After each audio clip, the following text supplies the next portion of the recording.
Si vous deviez donner un argument à tous les jeunes qui ont voté pour la première fois pour les primaires et puis éventuellement présidentielles après voter pour vous, quel serait cet argument? Mais sur la culture ou sur... Pour les jeunes et pour la culture.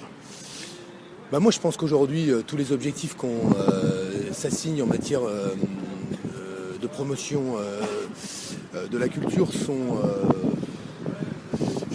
comme je pense, sont bidons si on ne développe pas les structures qui, sur le terrain, permettent de démocratiser l'accès à la culture. En clair, tout le monde n'a pas les moyens de se payer ou d'avoir des musées, des théâtres, du spectacle vivant près de chez soi. Il y a aujourd'hui énormément de structures culturelles qui appartiennent à l'économie sociale et solidaire, ou en tout cas qui ont des statuts non lucratifs qui, sur le terrain, sont menacés par la baisse des subventions publiques, par des modèles économiques qui sont fragiles.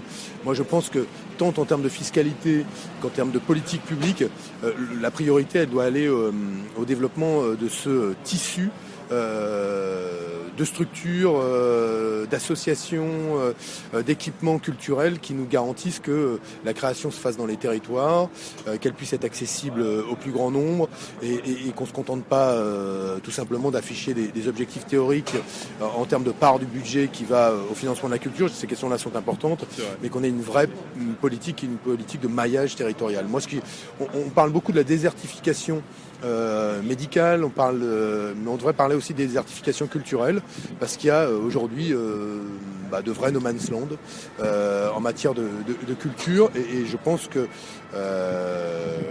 voilà, s'il fallait parler de culture, moi je ferais ça.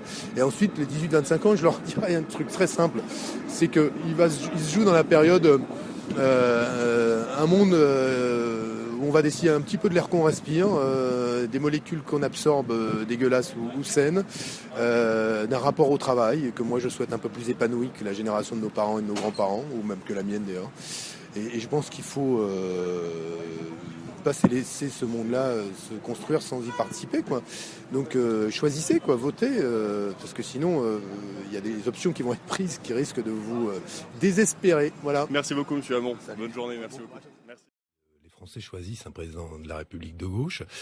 Selon qu'ils choisissent Manuel Valls ou qu'ils choisissent Benoît Hamon, la nature des politiques qui sera mise en œuvre sera différente. Je le rappelle. Oui, mais je dis parce qu'il y a là deux orientations qui sont différentes, ce qui ne veut pas dire qu'elles ne se situent pas dans la même famille politique, la gauche. Mais il y a deux orientations différentes.